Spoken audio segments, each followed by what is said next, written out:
तो आइए, कोई भी काम करने से पहले एक बार हम लोग माता रानी का भजन करेंगे। मैं चाहूंगी कि अपनी गायकी के स्टार्ट में माता रानी के भजन से करूं। एक बार जोरदार सब लोग बोलेंगे सच्चे दरबार की क्या बात है। तो बोला लगो ऐप सर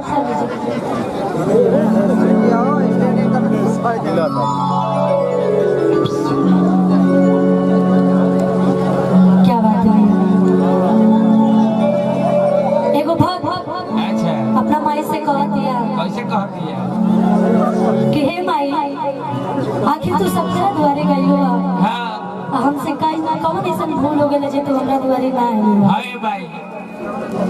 और कौनो भाव में कह दिया माई से।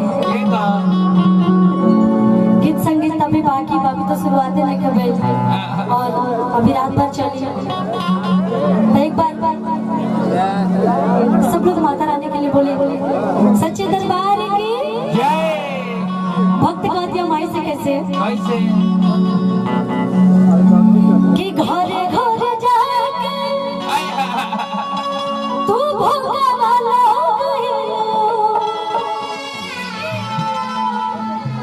और हमारे बीच बिकी हुए हैं।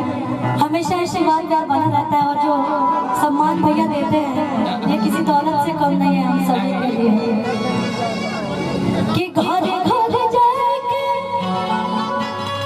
तू भोगा वाला हमारा नसीब नहीं चरण के धूल कि यही कहे आइलू है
मेरे दुआरी गइलो हाँ कौन ऐसा गलती हो गइल हमरा से जे हमरा दुआरी ना आइलो की गलती का पायलो खुशी से खिसिलो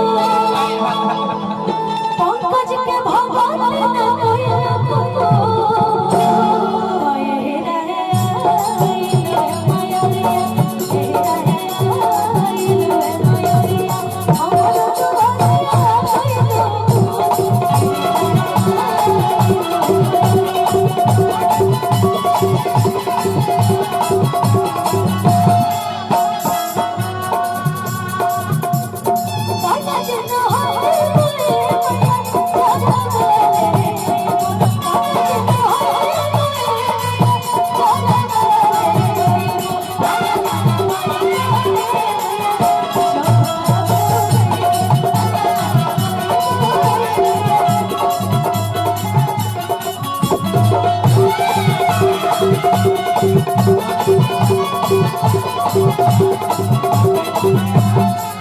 और समय भी बहुत ज्यादा हो गया और हमारे बीच बहुत ही अच्छा कलाकार आए वाली जाए